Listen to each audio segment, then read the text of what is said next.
What if the most important story that you'll ever tell is the one you were never allowed to speak out loud?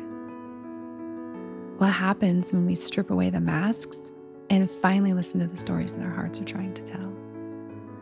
I'm Raylan, veteran, healer, mother, misfit, and your unapologetically human host.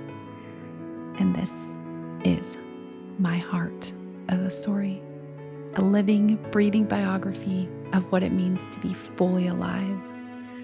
These stories aren't filtered or perfectly wrapped. They're messy, brave, sometimes funny as hell. We talk about the moments that cracked us open, the relationships that reshaped us, and the gold we found in the messy middle. Around here, we honor the truth behind the performance and the love beneath the grief and the courage it takes to show up anyway.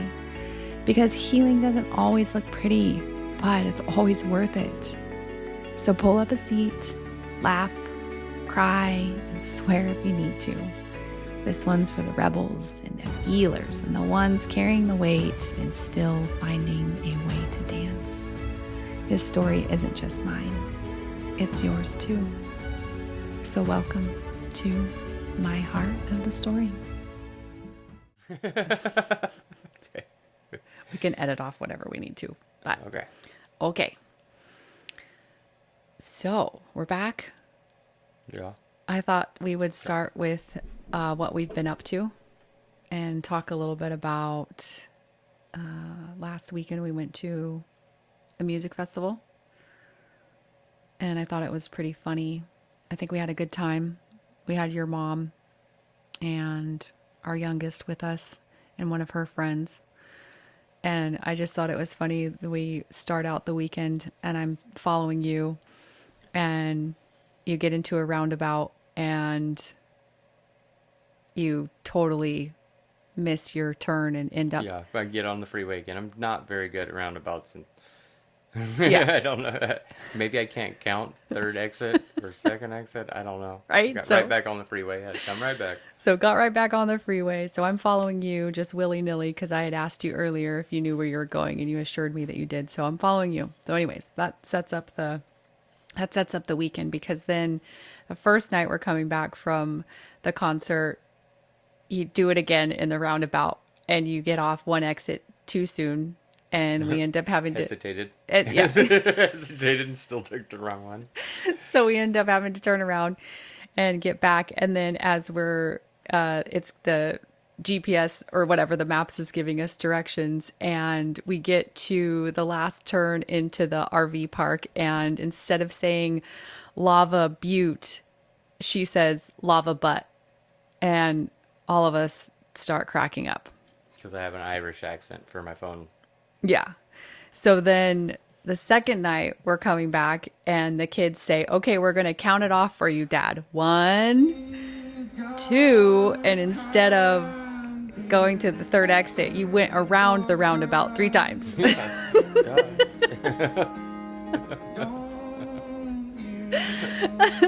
And I think at this point we're delirious. So then we get to right where we're turning into the RV park and we all know it's going to say Lava Butt, but like it's not coming as a surprise, but everybody in the truck is laughing, crying.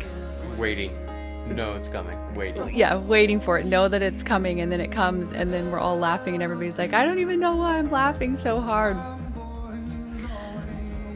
And it doesn't seem like, I don't know, that big of a deal, but for me it's those moments like that, like those memories that we make. Because to be completely honest, I had many points throughout the weekend where I was like, I'm never doing this again. And I was trying to talk myself out of going pretty much. For like months. You didn't want to go the whole time. I really didn't. And I mean, of course, then there was obviously a learning curve to it. The first day I was like, I don't think I'll ever do this again. And then by the end of the weekend, I was like, we're doing this every year. Yeah. Well, like I said, it's way better to do outside concerts, general admission, get to walk around, do whatever the hell you want, not sit inside in a seat.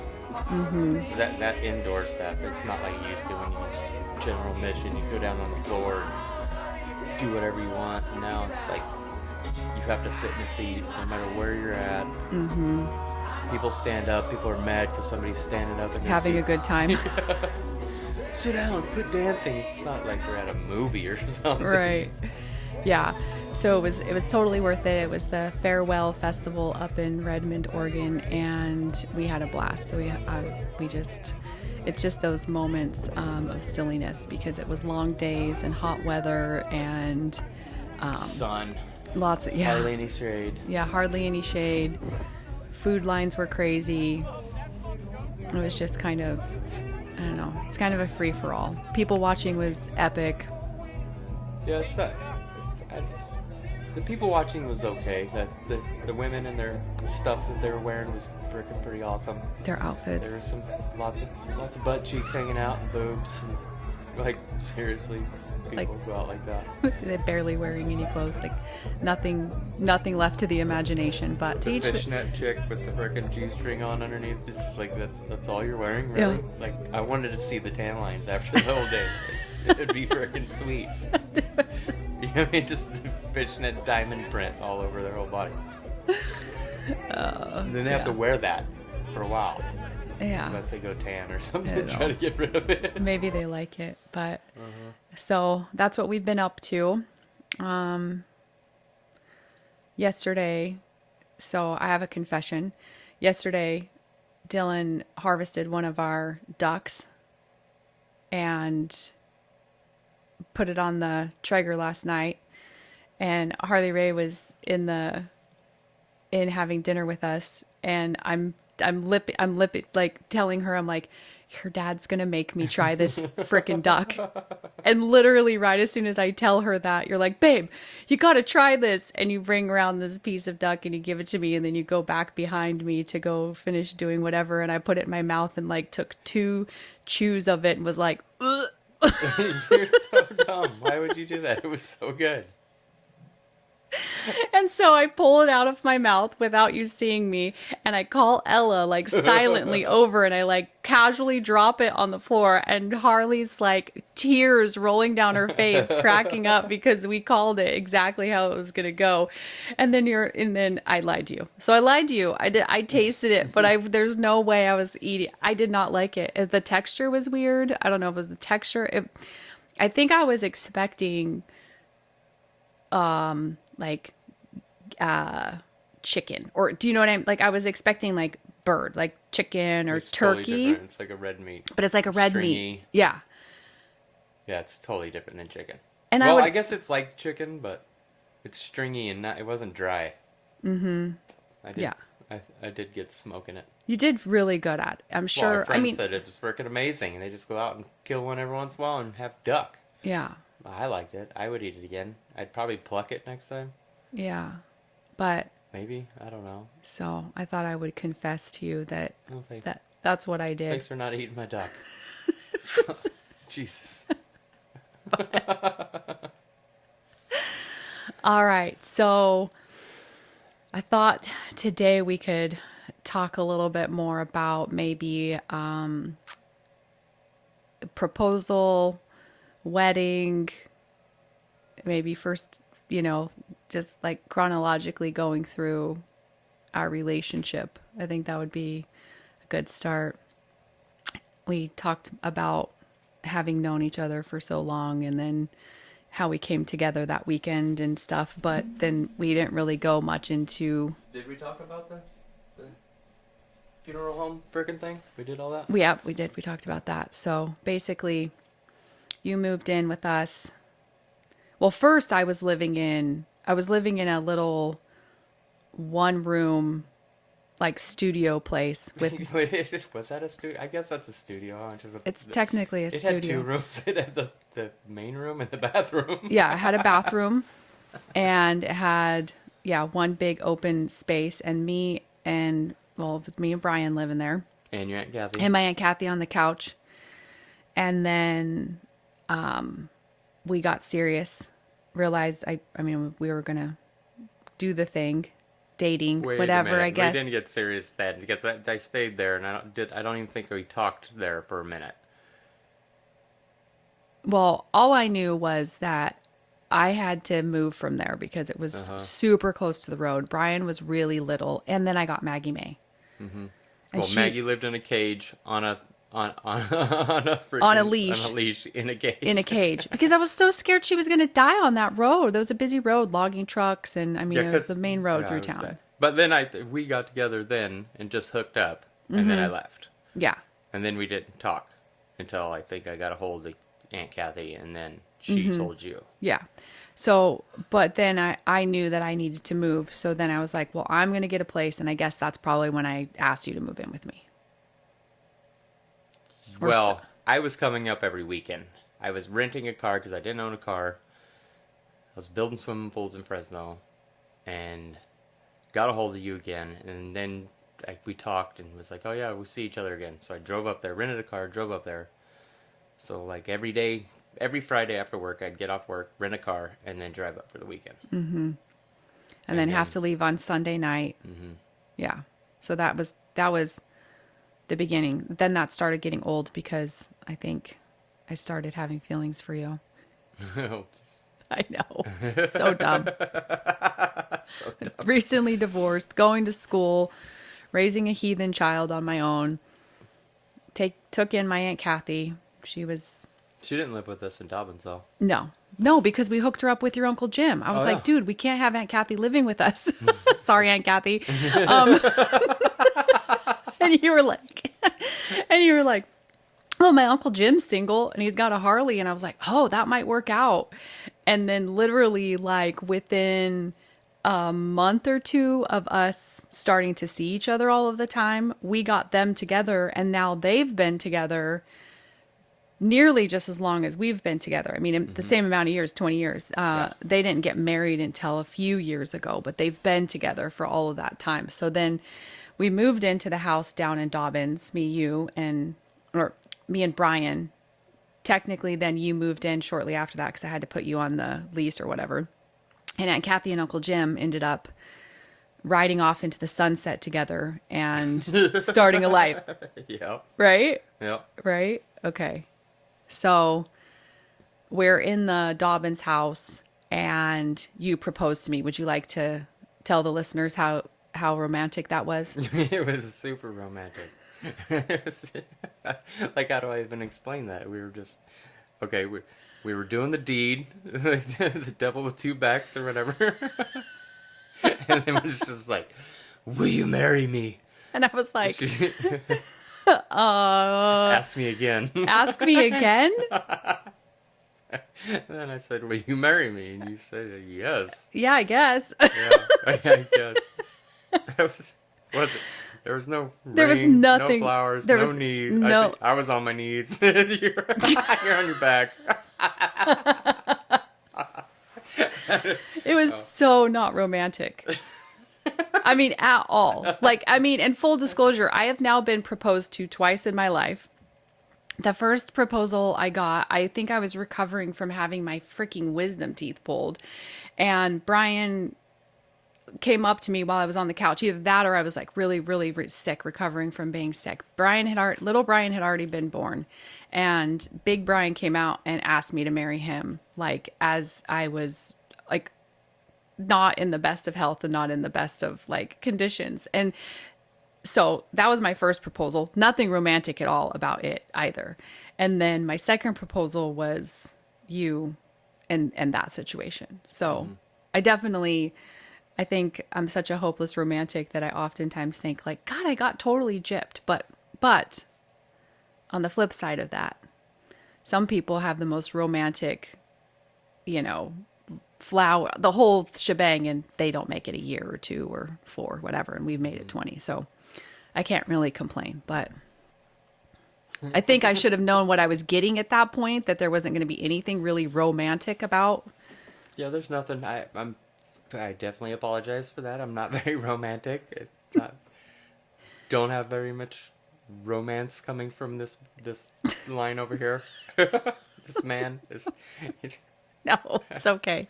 I mean, well, I did try it one time. You're like, I used to buy you flowers. You're like, quit wasting money on flowers. Well, Jesus, at the time we were raising 3 kids. We had 2 car payments. We had a house payment, all that stuff. So I was like, yeah, don't waste money on flowers. But I mean, you took that serious for 20 years.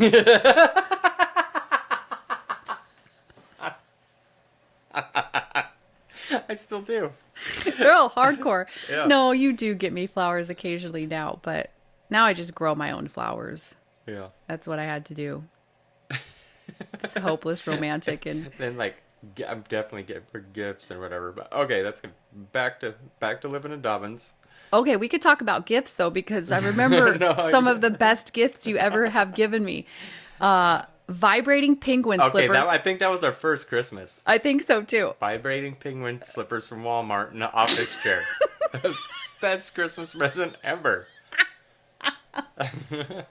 Like you'll never live it down. No. Ever. But that's when we had dial-up, and you had to sit in that chair and wait a long time to watch MySpace. So, you know what I mean? There was like, when you wanted to upload a video, it was like 8 minutes. Yeah, you needed... So you get vibrating, you get your feet massaged in a nice chair. Extreme comfort. It was really thoughtful. It was really thoughtful. Yeah. Okay, That was so... our first one. So that happened, that was in the Dobbins house. Okay, so 2005. Okay, yeah, so you propose.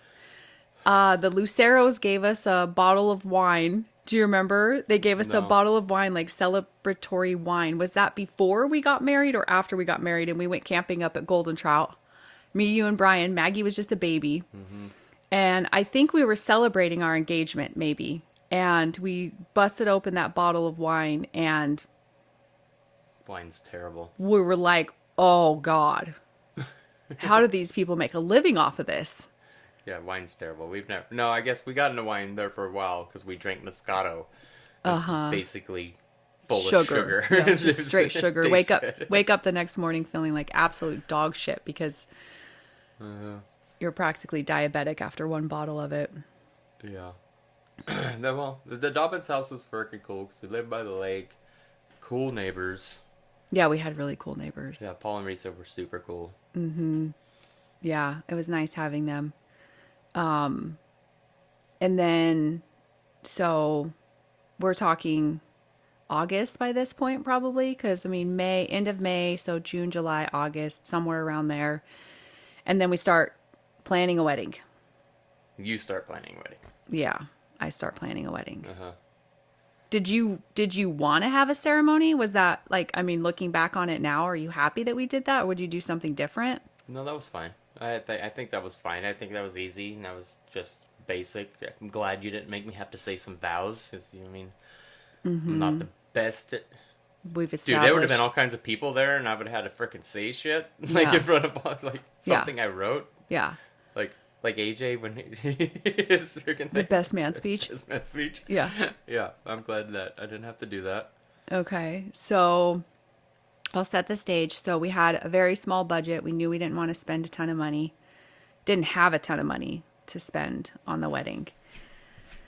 So it's the guys are in jeans and White button up. and white button up. The girls are in jean skirts and white blouses, and it's like red bandana, hay bales, like... Oh, okay, wait, okay. Oh. We have to stop here before like we get to the wedding part. So it's like the Friday before our wedding. I'm working in Sacramento with Uncle Keith and DJ on freaking doing the environmental drilling stuff. Get a phone call. Hey, we don't have our marriage license. Like the fucking Friday before we were supposed to get married. Uncle Keith's like, you guys are dumbasses. Like, seriously? Had to freaking bring me home because I was riding with them. Got to get all that done the day before freaking our wedding weekend. That's right. Uh-huh. Oh my gosh. Okay, I want to back up. Oh, we have to back up to the Bachelor rehearsal. Oh, okay. Well, can we back up to the bachelorette party? Okay, let's go a couple weeks more back. Okay, so prior to this point, we have separate bachelor parties. I'm down at the Willow Glen with all of my girls having a bachelorette party, and you and all the guys were supposed to be up at the old outpost, which was then the Buckhorn. It wasn't the Buckhorn because it wasn't open. It was like that interim. That whoever that guy owns it right now, that brown dude. And so you guys are up there. You guys get the clever idea that you're going to crash my bachelorette party and come down to the Willow Glen. Mm-hmm. You guys come down to the Willow Glen. We've already established that we were all super hardcore partiers at the time. So everybody is schnockered. Yeah. And one of the gals that was there, friend of the family, gets in your face because she's saying something like, "Who are you? You're not supposed to be here, blah, blah, blah." Doesn't know that you're the groom. Mm-hmm. And then I'll let you take the lead on Why this. do I have this? Okay, so I was super sick with allergies or something. I told her, leave me alone. Leave me alone. Multiple times. I'm going to spit on you. And then I spit on her. Yeah. And then she fell down over a freaking pot, and everybody's like, "Oh, Dylan hit her!" And I was Oh like, my God. Remember? Yes.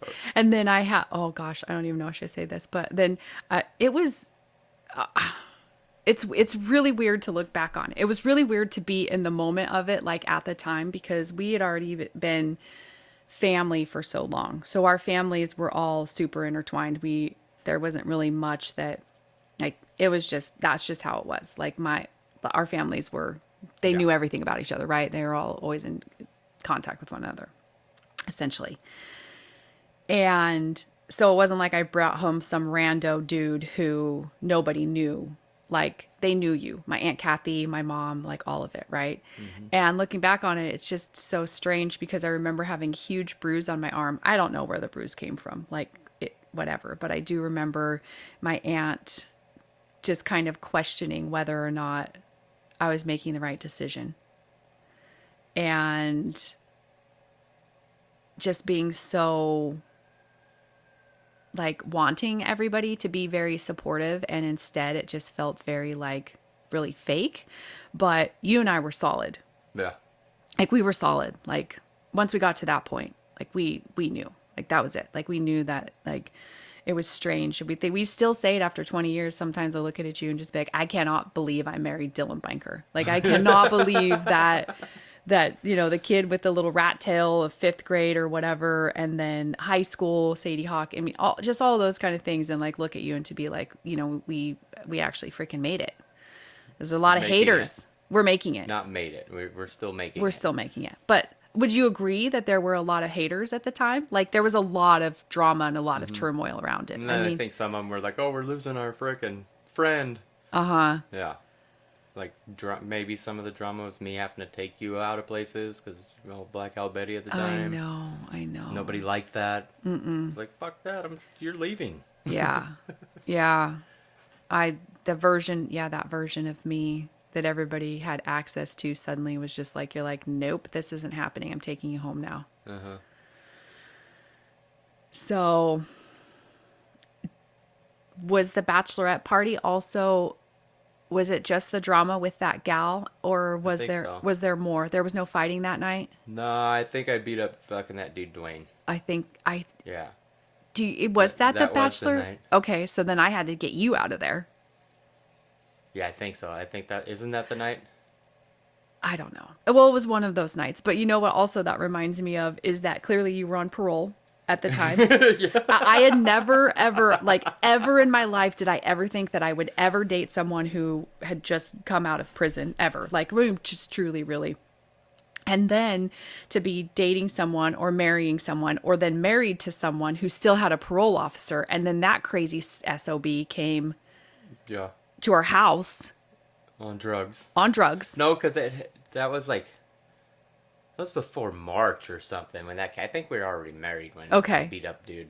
Because that's when my parole officer was on meth, and he was showing up at, this one question's going to get off parole. What happened last night? I was like, I beat dude up. And he's like, good job. And then Ricky's like, you're getting released from parole. Yeah. And then 6 months later, I get a call from the parole How come office. you haven't reported? I was like, dude said I'm off. He's like, well, dude's in rehab because he's been on meth. I was like, what? So, like, okay, I'm not off parole. Had to go do a test, and they let me go. But, I mean, that was weird.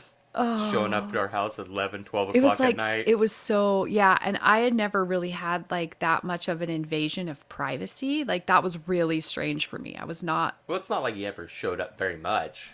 Well, no, but I mean, just the fact that, like, he was just felt like he had the upper hand.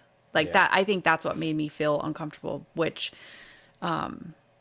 being in the military and having people tell me what to do and how to do it and when to do it, that was like not my jam, right? Like that's why I did my 4 years and I got out, because I was like, no, I don't like anybody. I wanted my sovereignty. And then when we got married, having him be, I guess, like your fate was in his hands, whatever he decided to do. That was like a scary feeling. And I think that like an underlying, I think at the time I operated out of fear a lot, if we're really, getting deep into it, because I set down some pretty hard boundaries with you. Like, these are things I will never tolerate if we're going to be in a relationship and we're going to be a family with Brian and yada, yada. Like, obviously don't ever do drugs again. Things like that. Right.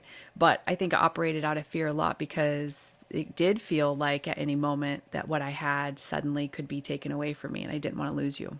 So I think I probably caused a lot of problems for myself because I operated in that way. Yeah. And have always just been Same guy. Same guy. Pretty much. Same solid, like same dude. Uh-huh. Not in fear.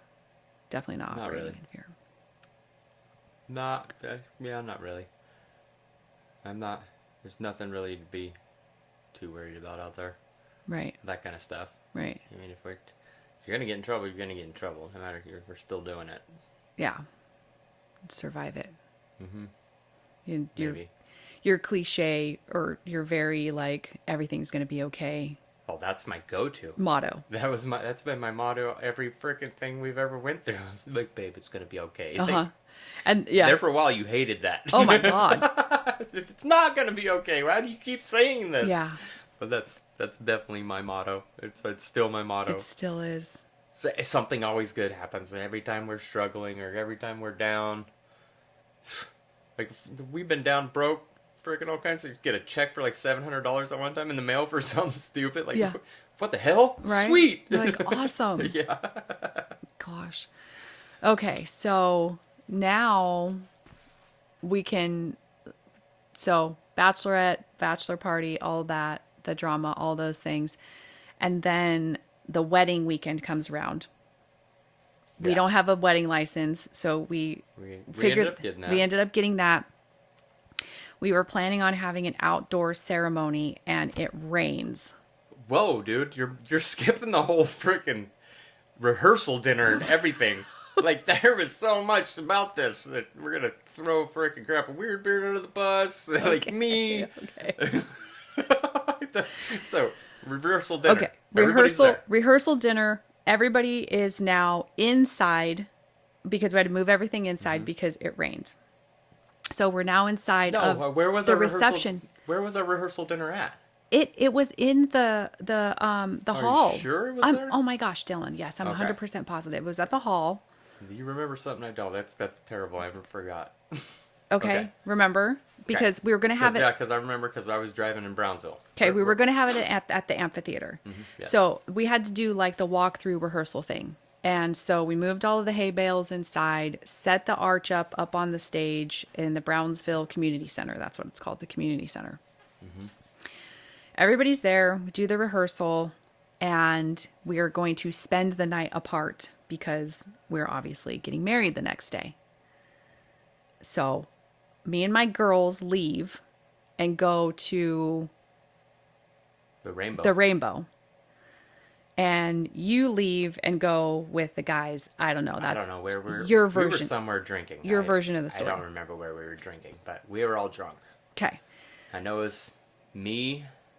Oh no, that's the bachelorette party with. So I had your car. You left with somebody else. Uh-huh. I had CJ, AJ. Somebody, I can't remember. Maybe Grandpa Weirdbeard was in there. John was in there with us. No, I don't think he was. Mm-mm. No, he was at Grandma's, and he had to come get us. And then I'm driving, probably a little faster. I should have down Frenchtown, breaking by Whitehorse. Mm-hmm. Come around the corner, come up and over that one hill in the Jetta, frickin' mock Jesus. The truth comes out. The truth comes out. End up backwards, still going down the road. Looked over, frickin' AJ. He frickin' shakes his head. I shake my head and try to frickin' pull out of it. Like, it's gonna be badass. I'm just gonna flip it right back around and zoom down the road. Yeah, I flipped it right around. It was badass, but I kept going sideways into the ditch. Frick, took out a bunch of trees, hit a frick culvert pipe. Mailbox. People are yelling at us. I remember CJ, don't worry about it, Dylan. I'll get all the beer bottles out of the car. He's throwing beer bottles in the bushes. And it was not, like a quarter mile from my grandparents' house? Yeah. So we went there. We get Grandpa frickin' John, Grandpa Weirdbeard, he comes and gets us. Frickin' driving around. I have to go to that Rainbow, confess that I frickin' wrecked your car. Because it's totaled. Totaled the car. We left it my there. My very first car I ever bought on my own. Totaled. Joan Jetta. Wouldn't start. So many experiences. So many memories. You're hammered up at the Rainbow with your girlfriend. What's her name? Tiffany. Yeah, she's like, get out of here. You're like, get the fuck out of here. Wouldn't even look at me with that evil drunk face you used to get. I was so mad. Oh, yeah. I was so mad at you. So we're driving in my mom's rodeo. John's driving. We're fucking hauling ass down New York House Road. It's just like, slow the fuck down, dude. He's like, this is my mountain. I've been driving this mountain ever since I was a kid. And we come across New York fucking House Bridge, and he comes too hot and heavy and fucking hits the guardrail. Frick slides mom's rodeo down the side of the guardrail. All I remember is looking out the passenger window, seeing, oh, fuck. This is it. Fucking 2 wrecks in one night. We're going to my grandma's house. He feels like a freaking turd too. He had to tell my mom that he wrecked her rodeo. That was a great one. 2 vehicles. Theirs at least was still drivable. Yeah, they had to drive it back to Fresno like that. We were bending stuff out of it. My freaking Uncle Dave, you know how Uncle Dave is. He was out there working on it first thing in the morning. Oh, I bet. Oh yeah, I wasn't getting married. She hated hell me. No, I was. I mean, and just to validate my aunt's concerns, she was like,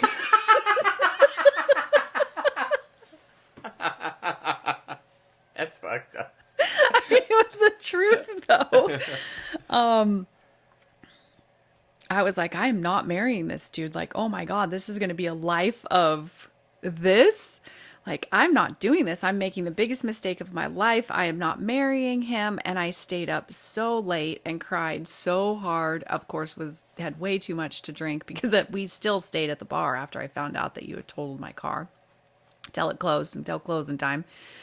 Went back to Megan's house and finally got a few hours of sleep. Woke up the next morning and I called and talked to Grandma Priscilla. Mm-hmm. Well, you talked to me for a minute and then I gave the phone to Grandma. Mm-hmm. I don't remember really talking to you. Did I tell you that we're not doing this? I'm not marrying you. Yeah. I cried. Oh. I was crying. Ruined my life. Your one feeling. My one feeling, yeah. So talked to Grandma, and I mean, this is a woman who had been through it with her husband. I mean, that was mild compared to what she put up with her husband, Grandpa Jim. And I don't know her exact words, but essentially she bamboozled me into walking down the aisle. My dad picks me up and we're driving over to the community center or whatever. And he's like, are you sure? Second chance. Because the first time I got married, he was driving me in San Diego and he was like, are you sure you just don't want to run away to Mexico? And I was like, no, Dad, I'm not doing that. Like, and so then he's like, this might sound familiar. Are you sure? Are you sure you want to go and get married? And I was like, yes, I'm sure. Like, yes, 100%. So anyways, we get married. Well, he tries to run me over. Oh, that's right. Yeah. Because we were all walking down the middle of the road. Yep, he really did try to run you over. Yeah. Going up Ponderosa Way. Mm-hmm. Yeah. Yeah. So, ceremony's awesome. It was awesome. Your cousin, was it one of your cousin's husband? Yeah, cousin Stacy's husband. Kevin was the official wedding, whatever you call that. We get married, and best reception. We had karaoke at our reception. We we walked off the stage to frickin' she's the queen of my double wide trailer. We did. That was the best. We that did. Was like, yeah, everybody, it was frickin' go time after that. Go time. Karaoke was frickin' awesome. Karaoke was awesome. Frickin' Ralph.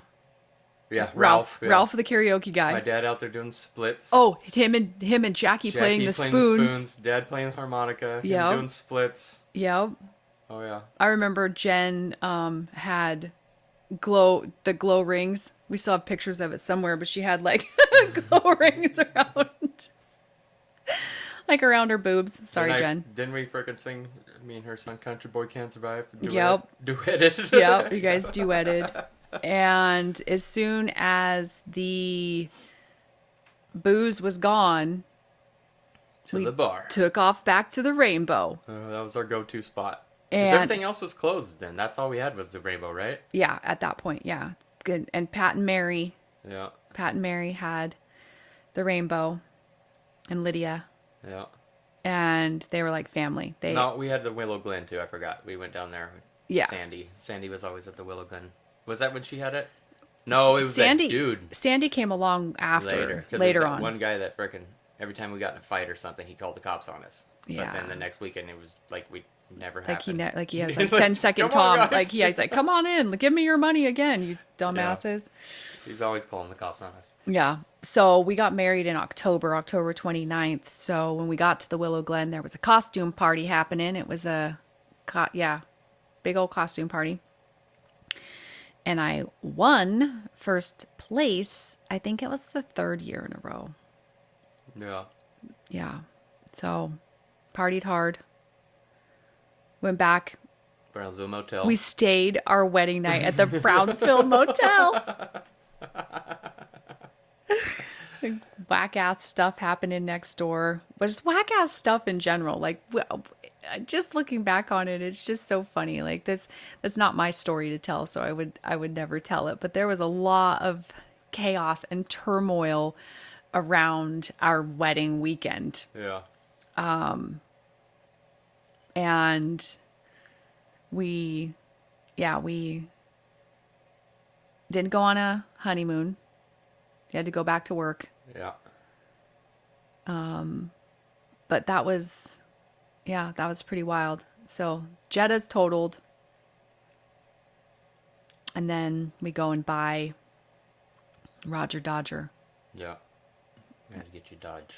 Had to buy me a truck. So we bought a 1500 Dodge. Yeah. Brand new. Yeah. Because we couldn't afford the diesel. We wanted the diesel for so long. Yeah. We just 5 years ago finally got our dream truck. Yeah. Like we had, I don't know, the squirrel hunter. That's what you called it. Yeah. The big old grow dozer. Yeah, the grow dozer was the shit, but it was only cool for like the first year. Then it was like, what is this obnoxious, huge freaking truck? You needed microphones, hearing protection and microphones to talk to one another in the cab of that truck because it was so loud. Yeah. And we pulled a trailer behind it all over the place. Uh-huh. That thing was obnoxious. So obnoxious. But yeah, so 5 years ago we got Big Booty Judy. That was our dream truck. She still is, but having a dually is not quite what it's cracked up to be for fuel mileage. Yeah. Well, yeah, it's definitely doesn't get the fuel mileage as a regular four-wheel diesel. Yeah. But anyways. So good times. Lots of memories for the wedding. Then we basically get our act together. You're working, making good money at that point. You went to work. I was making like 12, 15 hours. I'm kind of fast forwarding here. I'm talking about once you started working for my brother. Because you started working for my brother. You were working for Blue Iron for like a year or something. When we got married? No, I'm fast forwarding. Oh, because when I got married, I was working for Water D with Keith and DJ. Yeah, I know. And then I stubbed my toe on a freaking stupid toy of Brian's. Oh, no, you stepped on a leg. You stepped on... No, I You Remember, stepped on I Legos. stepped on something. I thought it was that big stupid fire truck that he always had. No, you stepped on Legos, fell to the ground, punched the floor, broke my hand. boxers break. Yeah. Okay. Couldn't go to I guess work. we can. I guess we Yeah. can't just fast forward past this part. Yeah. Couldn't go to work. It's before we knew about like disability, unemployment, or anything like that. So I started cutting firewood for a living with a broken hand. Yep. I had to go to work. I went to work for my dad down at the Yeah. saw shop, so I was making money down there. You know, frickin' my cast, I'd have to get it changed every 2 weeks. Like, Oh.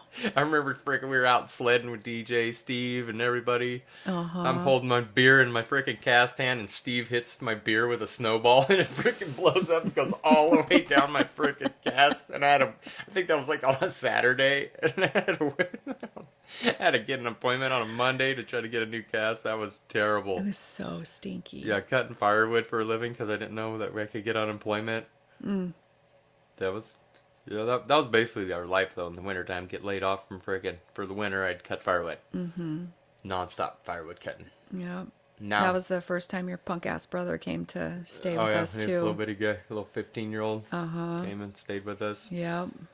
Cut firewood. Me, firewood. him, and Brian. Yep.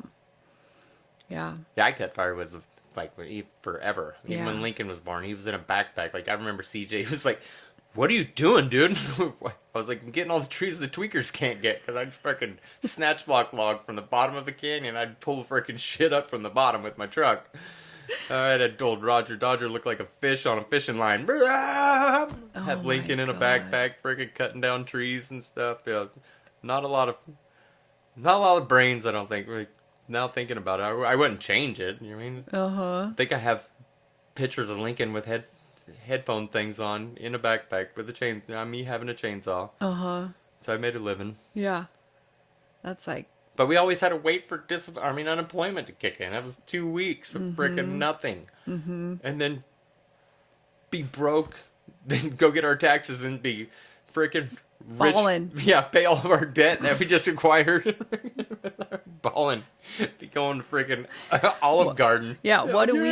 Yeah, all right. Be like, what do we want? Not what do we need? Yeah, Which it was never what we Which needed. way fast forward. One time after we moved to Oregon, we took our entire tax return and bought a herd of dairy goats. 11 fucking goats. But they're all dead.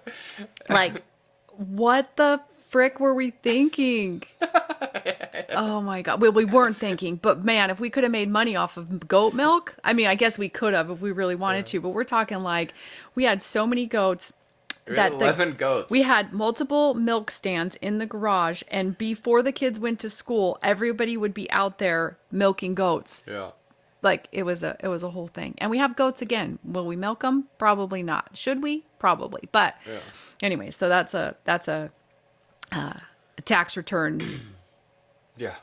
But then, okay, so now I'm working for Blue Iron out of town. Okay, wait. Was I waiting for Blue Iron when you're like, okay, we're not having babies needed for a year or whatever? You told me that. That's because I wanted freaking kids. I was ready to wham bam, thank you, man. Let's start spitting these suckers out. Well, And I know, yeah. And I told you, absolutely not. So A year. You're going on a cruise. We have to wait a year. Well, okay, so you broke your hand. You had to do work like that to make money. And then your brother asked me if I wanted a job, and I told Water D I wasn't coming back. Yep, and so then you started working for Blue Iron. I was still working for my dad. Yeah. Who watched Brian? My mom? Rachel. Maybe Rachel. Rachel must have. Anyways, so I worked for my dad. They ended up doing really great, and they had a saw and mower shop, so selling chainsaws and equipment. Fixing them and stuff. And so they did really, really well, and they earned a trip through the Mediterranean, and my dad couldn't go, I don't think, or didn't want to go. It was out of country. So I got invited to go. And I remember telling you that I'm going. I don't want to have any regrets in my life. And if I were to make a decision not to go because of what you might think or how you might feel, I know I would regret it. And I'm not doing that. I'm going. going on this trip.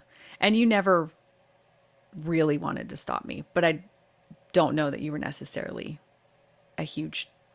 I don't know. I still don't. I don't know. To this day, I don't care what you do, where you go. Like, not what don't care, but like you get to go if you want to do it. Reckon you get to do it. If I want to go do it, I get to go do it. Yeah. We've never stopped each other from getting experiences like that, even if it's separate. True. Yeah. So I went on a Mediterranean cruise. Brian gets freaking deathly sick while you're gone at your mom's. Deathly sick. I mean, 108 fever or something. No, he would have died with 108, but it was bad. I ended up having to get a phone call somehow onto the ship or something like that, and that's that. I spent the most money having to call back to the States to try to take care, or I mean, there was nothing I could do. That was such a helpless feeling, man. My little guy at the time, he was only 5, something like that. And he was so sick, and I wasn't there. Working, so I didn't you have were him. working, Your mom so had my him for mom, most of the time. yeah, my mom ended up having to go to the doctor's. Poor little buggy. And he wanted me to bring him home. Remember, he was into Titanic at the time.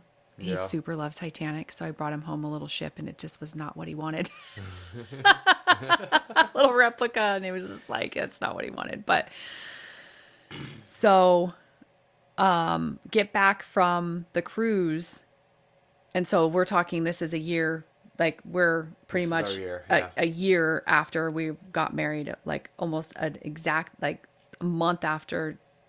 So November-ish or something like that, I think. And I'm like, does that make sense? Well, I'm doing the math now. If it's that time, like, we're going to have a talk. Like, that's only 7 months. You know what I mean? Pretty sure if that's 7, you were pregnant when you left. Yeah. Because automatically, as soon as you got back, about a month or 2, like, I'm pregnant. Mm-hmm. Like, that was with Lincoln. Yeah. Super, like, stoked. Yeah. So, whatever. The math works out. I don't know the dates. I can't remember all of I thought for sure he was coming out Greek. Yeah. Well, I mean, that wasn't... Well, I was a blackout drinker. Yeah. I can't say that it wasn't a possibility, but... Jackass. I don't think I've ever told you this before. I don't think I have. Maybe I have. I got so wasted. Like, for the majority of the time, I was so good because I super duper wanted to like do all of the excursions and like have like the best trip. I wanted to remember everything. I mean, Italy, France, Spain, trip of a lifetime. It was awesome. One of the last nights that we were at sea, I got wasted and I fell asleep on a chair, like a patio chair or whatever, out on, like, I couldn't even find my way back to the room. It was so bad. I've never told you that. No. Yeah. Yep. And I think Joy found me. I think she might have found me and took me back to the room. And I was so sick. So my last day at sea, I was so hungover and so sick. And I didn't have any more motion patches. It was awful. Served you right. I know. Jeez Louise. Thank God those days are over. Thank goodness. So yeah, you come back and then automatically you're pregnant. Shortly after I returned, I got pregnant. Yeah. And that starts a whole new chapter. Yeah. Yeah. No more partying. Well, I mean, no more partying for me. Mad at because I. What? You were always mad at me then. Yeah, try being pregnant. Try having hormones. We just had this talk. I was like, we were talking about whatever, telling your work people stuff you shouldn't tell them or whatever. Yeah. But I was like, I had Steve. Yeah. And because you and Polly were pregnant at the same time, like the kids are 2 months apart. Yeah. I had Steve. We rode together every day and confessed all of our bullshit we had we were dealing with. Mm-hmm. Like, this is crap. Yep. Like, what are we doing? Yeah.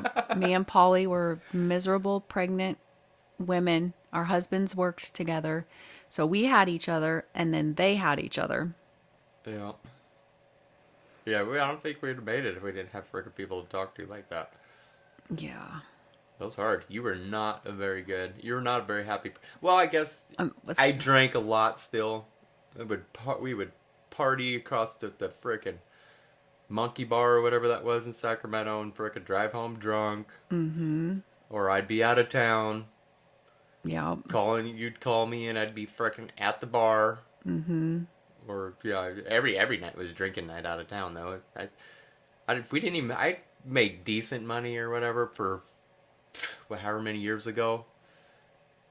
To spend so much money eating out of town, drinking out of town. I don't even know how we freaking survived. Mm-hmm. Like bills and like two freaking ginormous car payments. Mm-hmm. Yeah, It's because like, our credit was shit. I mean, well, I don't know. wasn't I good. mean, it wasn't great. No. And then, I mean, we're still talking about when I'm pregnant. We're still living at the Dobbins house, and yeah, Lincoln was born when we were living at the Dobbins place, and then we started growing up a little bit. And then you had the job with Blue Iron. I mean, you had your job with Water D, and you had your job prior to that. It wasn't like you were unemployed for a long time. No, I think I had like a month where I Like just hung out in at your between, house. yeah, in between Or stuff. our house when I first moved in. I didn't do much. Yeah, and then I picked up Brian from school. yeah, and I was working with my dad, working No, down I at the. think you still went to school then. Oh, that's right. I was still going to school. Yeah. Yep, that's right. I did. I had school a couple days a week. I'd get out of class and I'd stop at the liquor store and I'd get like 2 tall cans and I'd frickin' before I got pregnant, obviously, when I was still going to school, and drink those on my way home. Jeez Louise. Yeah, it's a different time. Totally different time. Budweiser. Yeah, not smart. I mean, I'm so forever grateful that I didn't hurt someone, that I didn't end up with a DUI. Just so many things. Yeah, so then Lincoln's born and we start fixing our credit up, and we're buying a house. Yeah. Well, I got a truck then too. Oh God, you I got did. a Toyota. Remember? That's we didn't. right. We couldn't talk about Toyota for I've destroyed a brand new Toyota with 12 miles on it. Yeah. First So we had trip out, Roger. high centered. Then I was like, okay, guys, get out. Her and Brian had to get out because I'm stuck on the other side of the water bar or the tank trap kind of thing. Somebody on a quad. I was just stuck enough that a quad pulled us off. I was like, all right, get out, just stand on the road. And it's freaking not even 2 weeks, and I'm already jumping my brand new truck. Jumped it over the tank trap. What were you? I mean, if I were to say, what were you thinking? That just sounds like a ridiculous question because you weren't thinking. It's just what we did. That's what everybody did. We just like, It's like, I our mean- whole trips. Like every weekend, we'd have trips with the guys and everybody just out in the middle of nowhere. But Our everybody else Toyotas. had like beat up, dilapidated Toyotas, and you had a brand spanking new 12 yeah. miles on it Toyota, and you just thought, oh, I'll just do the same thing to my car that everybody else is doing. Yeah, why not? I know. Yeah. Yeah. This I is mean, the I only- still won't buy a brand new Toyota. Yeah, I could, but I don't. that freaking Judy's the only truck I've ever washed. I think.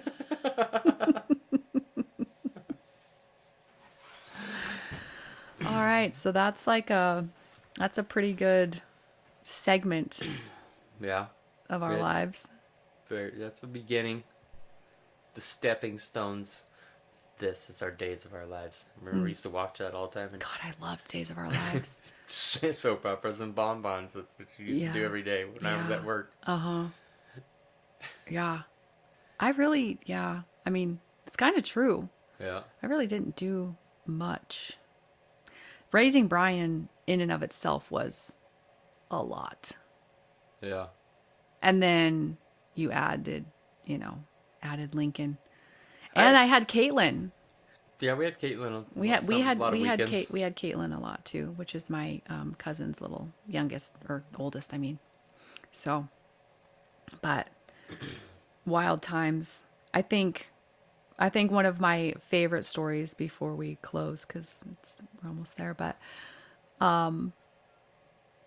wild times. So in the Dobbins house, before I got pregnant, before I obviously quit drinking, we would go to Lake Francis and skinny dip and chicken fight. All of us. All of us. Go there, turn on the headlights of the vehicles, get on each other's shoulder, or what? The girls would get on the guys' shoulders, and naked Chicken fighting. chicken fighting.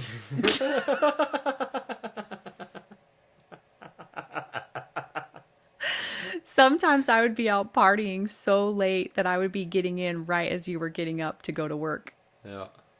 Yeah. Yeah. So crazy. But you didn't do that very much. Just those select nights that you're like, I don't care if you got to go to work tomorrow. I'm going to party. I'm going out. Yeah. I think to kind of wrap this up, one of the things that I would say is with the way that I was raised and the way that I grew up, and then us being together, that for the longest time, I was just like, it can't be this good. Like, we had all the chaos and we had all the drama. We had all those kind of things. But like the love that I felt from you, like the reason that I married you is because I just knew that everything was always going to be okay. That no matter what, you would take care of us, meaning me and Brian. Like that's why I said yes, because you just had a way about you. You just always looked out for everybody. You saved the kids. You just, no matter what, you always had this way of being that guy that was solid. Truth teller. I mean, even when it was the hardest thing, you've always been the one to like speak the truth. And so obviously that's why I said yes. And then we had those, I had such trauma and drinking, and all of the things, masking, all of those things, not knowing like how to be in my body, really, like how uncomfortable that was. And always just waiting for the other shoe to drop or for the rug to be pulled out from underneath me. And I think I thank you for never giving up on me, because I know that I was ornery and rotten and horrible to you so many times, because I just thought he's going to leave me anyway, so I might as well just go ahead and get it over with now. Like I put you through hell. I know I did. Well, that means a lot that you're finally confessing.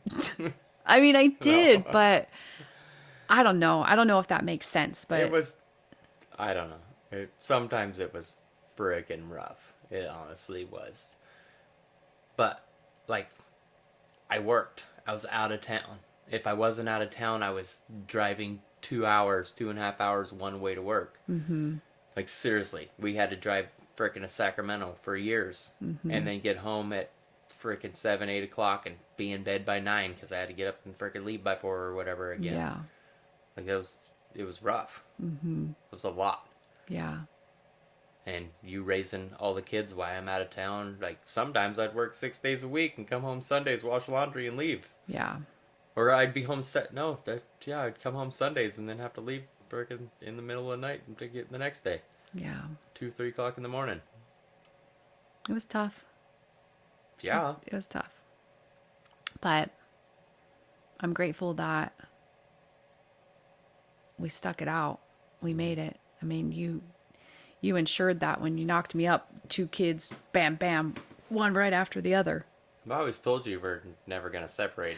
I remember you were like, you are never going to be able to get rid of me. Yeah. And I was like, what? You're psychotic. You're like, I will live in a trailer on your property. I am never not going to be around my kids. Yeah, I'm not doing, that's some of my trauma there. Always having to wait, not working. Not being around both parents all the time, and yeah, not getting to see my dad or whatever the heck it always. Mm-hmm. That's whatever. People are like that. I'm not going to be like that. Mm-hmm. I've always said that. Yeah, giving my kids all these opportunities that they don't even really care about now. They don't care about them now. They'll look back on them in their lives and thank God that they had a father like you that cared that much. I'm not going to be like my dad. He's always in our business, wants to know what the hell I'm doing, telling me to get a job. I'm never doing that. Every parent screws up their children in one way or the other. You could be the most perfect parent in the world, which, I mean, whatever perfect is, but every child comes out of every person comes out of their childhood with some kind of trauma. It is what it is. But we've done a lot of healing. I think that just living out loud and just so with such integrity with our children, I think that makes, we've never hidden anything from them. We've not expected them to like be adults to like know our business in such a way, but we have never really hidden anything, and just like living out loud in order for them to see what it's like. What not to do. Yeah, a lot of what not to do's. No. Yeah. I'm sure our kids will be like, we just said it yesterday. Brian probably was like, God, my parents are insane. So we're always talking about moving. We're always moving. I was looking at property in Florida today, trying to find a couple of acres out in Florida. Yeah. Every time we go on vacation, let's look for somewhere to live here. We can move here for sure. We always want we always want something new. Always want some kind of change, but I don't think there's anything wrong with that. No. Because the one solid is our love and our family. Yeah. So it doesn't matter where you put us, or where we go. That's always going to be the one, the common denominator, or the solid, part. So we're not looking for places because we don't have love. It's just the way we are. Yeah. Well, this has been good. We covered a year or two. Yeah, this is going to be like long. I mean, yeah. This will be long. There's even so much more still in those first couple of years, but I think there's so much that went on. Yeah, but I think that was a good. Yeah, that's just us. That wasn't even like spanning out on every weekend or. Right. Yeah. So. Yeah. We'll talk more. Yeah, I was thinking about your having Lincoln in the backpack one last story. So we have Lincoln. We still want to go out and hang out with friends because they're all a little bit younger than us, like nowhere near having kids. Forrest and Simone, and Steve and Polly now have Bum Dog, and they had older kids or whatever. But we go to a party in Forbes-town, and we got Lincoln with us, and he's in a backpack. You're in charge of him. I'm in the house. I was told not to fight. Yeah. And guess what? A fight breaks out. It wasn't even a real fight. No. It was one of the up-and-coming kids at frickin' Forbes-town or whatever. And was like, dude thinks he's tough. He wants to frickin' roll with you. So that's what happened. Mm-hmm. And so I go out and I look and I'm like, oh my God, that's my husband fighting. Where's my child? And I look over and here's Gabe with Lincoln on his back, egging you on. That's you're rolling around in the red dirt, just scrapping with some freaking young kid up in Forbes-town.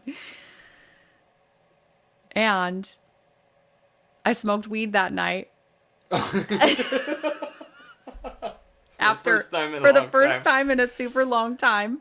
I had to call my brother. Come get us. I was drunk and driving. You were freaking too stoned to drive. Thanks, Wes. You did come through. Yeah, Wes came through. Brother Wes always came through. Not just Wes, but also Heather, because she had to drive him up there in order for him to drive us back. And I remember him just being so supportive. God. Oh, all right. Good times. Yeah. Thank you again for being here. Thanks for having me. Yep. I love you. Love you too. No, get out of town. That's it for today's chapter of My Heart of the Story. Before you go, take a breath.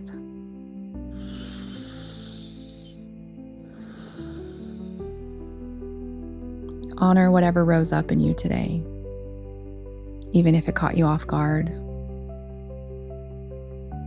Thank you for meeting me here in the beautiful, brutal, honest, messy middle, for being a part of this living and breathing story that doesn't need to be fixed, just felt.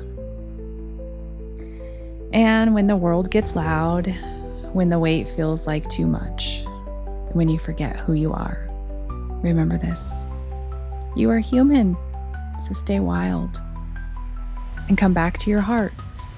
It's still here, still beating, still yours. So until we meet again, big love, deep roots, soft shoulders, brave heart.